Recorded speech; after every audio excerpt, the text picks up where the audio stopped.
Hello friends, this is doctor Shivam again. मैं अब आपके पास तीसरा पार्ट लेके आया हूँ उसी सेम टॉपिक पे, trust between parents and children. यहाँ पर जो हम बात करेंगे अब,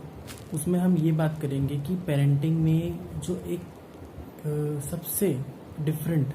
और सबसे डिफ़िकल्ट तरह की जो चीज़ है, जैसे कि आपकी सिंगल पेरेंटिंग की जब बात की जाती है कि अगर आपके मतलब ऐसे बच्चे जिनके पास या तो मदर हैं या फादर हैं सिर्फ, तो उनको जो जो चैलेंजेस का सामना करना पड़ता है, उनकी बात आज मैं आपके साथ से करूँगा कि बच्चे के साथ कैसी इनसिक्योरिटीज़ हैं, क्या है। ठीक है, तो सबसे पहले जो बात आती है ऐसे बच्चों के साथ, वो ये तो है ही कि वो they are feeling somewhere like कि उनको थोड़ा सा वो पार्ट होता है कि लाइक मेरे फादर नहीं है या मेरी मदर नहीं है। ठीक है, अच्छा ऐसे केसों में सबसे पहले तो उन पेरेंट्स को सल्यूट करना चाहूँगा, बिकॉज उनसे ज़्यादा बड़ी जो एक महत्वपूर्ण भूमिका जो निभा रहा है इस समय पेरेंटिंग में, सिंगल पेरेंट से ज़्यादा और कोई नहीं हो सकता। ठीक है, क्योंकि वो एक तरह से उनको काम भी संभालना है और अपने बच्चे का देखभाल भी करना है और सारे काम वही करने होते हैं। तो पेरेंटिंग की जो बात है, सिंगल पेरेंट्स को देखते हुए मेरा नज़रिया क्या है इस चीज़ में और मेरा क्या एक्सपीरियंस कह रहा है एज अ ट्यूटर और एज अ आउटसाइडर, जो मैंने चीज़ें देखी हैं मैं वो आपको बताता हूँ। मैंने ये देखा है कि जब सिंगल पेरेंट होते हैं तो वो अपने बच्चों के लिए या तो किसी तरह का जो है कोई फुल टाइम कोई सर्वेंट या कुछ ऐसा कोई रख लेते हैं, जिसमें वो बच्चा टोटली एक तरीके से काफ़ी तरीके से उस पर डिपेंडेंट हो जाता है। तो मेरा कहना ये है कि ऐसे में जो बच्चा होता है वो हर तरफ से एक इनसिक्योरिटी में जीता है। मतलब उसके अंदर ना एक प्रोन नेचर होता है उसका, कि उसको जहाँ से भी अफेक्शन और जहाँ से भी लव एंड केयर मिलता है वो उसी की तरफ ही इंक्लाइन होने लगता है। तो ऐसे बच्चों के लिए बहुत ज़्यादा सतर्कता और टेंशन देने की ज़रूरत है। क्यों?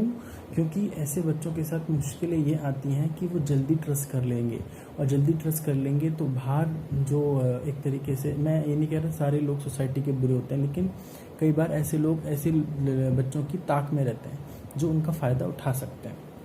मतलब indirectly I just want to say कि उन बच्चों को मेंटली स्ट्रांग होना ज़्यादा ज़रूरी है। तो ऐसे में पेरेंट्स क्या करते हैं, पेरेंट्स को क्या करना चाहिए? ठीक है, मैं ये कहना चाहता हूँ कि देखिए, अगर मान लीजिए मदर्स डे है, फादर्स डे है, जैसे आज मदर्स डे है, तो आप आज के दिन या फिर उनके बर्थडे है तो उनको आप अच्छे से अच्छे नए नए गैजेट्स ला के देते हैं, बिकॉज यू वांट कि मेरा बच्चा इन्वॉल्व रहे, जिससे मुझे समय मिले अपने लिए। लेकिन यहाँ पर क्या है ना, यहाँ पर मुद्दा ये है कि अपने लिए जो समय है, अपने लिए समय का मतलब यही होना चाहिए कि मुझे अपना समय में अपना लाइफ जो मैं जिसके लिए इतना वर्क कर रहा हूँ, उस चीज़ की इम्पोर्टेंस आपको समझनी है कि मेरा जीवन जब इर्द गिर्द घूमता है मेरे इसी बच्चे के चारों तरफ, तो मतलब क्या है, मेरी पहली ड्यूटी मेरे बच्चे के लिए ही होनी चाहिए। मतलब मेरा कहने का मतलब ये है कि चाहे सर्वेंट ही कितना अच्छा ही क्यों ना हो, चाहे ट्यूटर कितना अच्छा ही क्यों ना हो, लेकिन एक पेरेंट की जगह कोई नहीं ले पाता, पहली चीज़। दूसरी चीज़, बच्चे के साथ जो एक नेचर उसका बॉन्ड बिल्डअप होता है वो आपके फेजेस वाइज होता है। जैसे कि मैं मानता हूँ सबसे क्रिटिकल फेजेस में जो है ना 6th, आपके 9th और 11th ये फेजेस आती हैं, क्योंकि 6th के अराउंड जो बच्चे होते हैं आसपास की क्लास के, उन समय बच्चों को लत लगती है गैजेट्स की आज के सिनेरियो में। ठीक है, तो वो जो गैजेट्स की लत है ना, वो उसी समय पर स्टॉप की जा सकती है, क्योंकि इस समय के बच्चे जो होते हैं वो अपने पेरेंट के आगे सब किसी को कुछ नहीं मानते हैं, because I really mean it. और मैंने देखा है कि जब उनके माँ बापों ने ये चीज़ उनको समझ में आती है और वो उस चीज़ के लिए कदम उठाते हैं, तो बच्चे लिटरली सब कुछ छोड़ देते हैं और जैसा उनके पेरेंट कहते हैं वो वैसे वैसे करते हैं। मीन वो बच्चा वापस हंसी खुशी उनके पास आ जाता है। मतलब आप एक तरीके से आप क्या कहते हैं, आपको लाइफ लाइन मिल चुकी है ये चीज़ के लिए कि ओके आप हो गया। लेकिन जब बच्चा जैसे से 9th की तरफ मूव हो चुका है और उसको वो गैजेट्स की लत आप लगा चुके हो, ठीक है, तो उस केस में आप ये नहीं कर सकते कि उस पर एडमेंट हो जाएं कि यार आप जो है आपके लिए हम सब कुछ कर रहे हैं, आप क्यों अपने गैजेट्स में दिमाग लगाते हैं, तुम्हें किस चीज़ के लिए मना कर रखी है हमने। मतलब इस तरह की जो तरीका है ना, वो बच्चे के अंदर आपके लिए ना अग्रेशन वर्ड भी सही नहीं है यहाँ पर। इस फेज में हम कहेंगे कि एक रिलक्टेंट बिहेवियर ला देता है उसका, मतलब वो नॉड करेगा हर चीज़ के लिए कि नहीं मैं नहीं मैं नहीं मैं नहीं। तो वो जो चीज़ आ जाएगी उसके अंदर, वो अपनी वहीं से एक तो इच्छाएं भी दबाने लग जाएगा, वो एक फेक पर्सनैलिटी बन जाएगा। आप उसको कभी नहीं जज कर पाएंगे, आप कभी उसके रियल, उसका जो ऑर्गेनिक बिहेवियर है, जिस तरह का वो हो सकता था या जिस तरह के उसके इमोशंस डेवलप कर सकते थे, वो नहीं करते हैं। ठीक है, तो ये चीज़ एक है। फिर जब बच्चा अगर मान लीजिए अब बड़ा हो चुका है, ठीक है, और सिंगल पेरेंट्स को फिर जो चीज़ें देखने को मिलती हैं, जैसे 11-12 के जो बच्चे होते हैं उनके साथ जो चीज़ होती है वो ये होती है। देखिए, मैं सिंगल पेरेंटिंग में सिर्फ ये नहीं कह रहा कि मान लीजिए कि कुछ बुरा ही हुआ है तभी वो सिंगल पेरेंट एक बात है। कई बार क्या होता है अपने वर्क की वजह से, कैसे जैसे कि अगर किसी के फादर फौजी हैं, ठीक है, या किसी के फादर का जो काम है वो अब्रॉड है, ठीक है, तो उस केस में उनके फादर को दूर रहना पड़ता है, तो वो भी एक तरह की एक सिंगल पेरेंटिंग ही हो जाती है, क्योंकि सारा बर्डन उसमें घर की महिला या फिर घर में जो अगर हस्बैंड है तो उस पर आ जाता है। तो यहाँ पर बात होती है कि किस तरीके से वो ब्रिज और वो गैप को फिल करा जाए। तो यहाँ पर इन किसी भी मतलब इन फेज वाइज हम उन चीज़ों को डील कर सकते हैं। जैसे अगर हम एक 9th क्लास के आसपास के बच्चे को जिसको गैजेट की लत है, उसको कैसे हम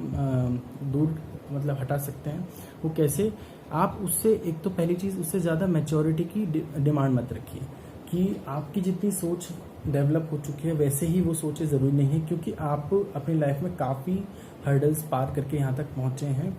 और वो एक रात में उसको ऐसी चीज़ें नहीं आएंगी। तो आपको ना कुछ इस तरह के डे सेलिब्रेट करने चाहिए, जैसे वर्ल्ड ऑनेस्टी डे, या फिर मैं कहूँगा कि आप एक तरीके से उसको कुछ ना सही तो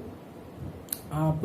अपने उसके मनपसंद जो भी लंच हैं या जो भी है, कभी आप कुकिंग एक साथ कीजिए, ठीक है, वीकेंड्स पे कुकिंग एक साथ कर सकते हो, या उसके क्राफ्ट के साथ आप बैठ के काम कर सकते हो। कई बार क्या होता है आप सोशल गैदरिंग में जब जाते हैं तो आप कोशिश ये करते हैं कि बच्चों को, आपको अपना आप ही आप प्रायरली मान लेते हैं कि बच्चों को ना अपने बच्चों के साथ ही मज़ा आएगा, मतलब जो उसके फ्रेंड्स हैं, जो उसके अपने क्लास के बच्चे हैं उनके साथ ही मज़ा आएगा, लेकिन ऐसा नहीं होता है, बिलीव मी, ऐसा नहीं है। उसको अपने पेरेंट्स ही चाहिए अंदर से, वो बात है उसके अंदर, ये बात,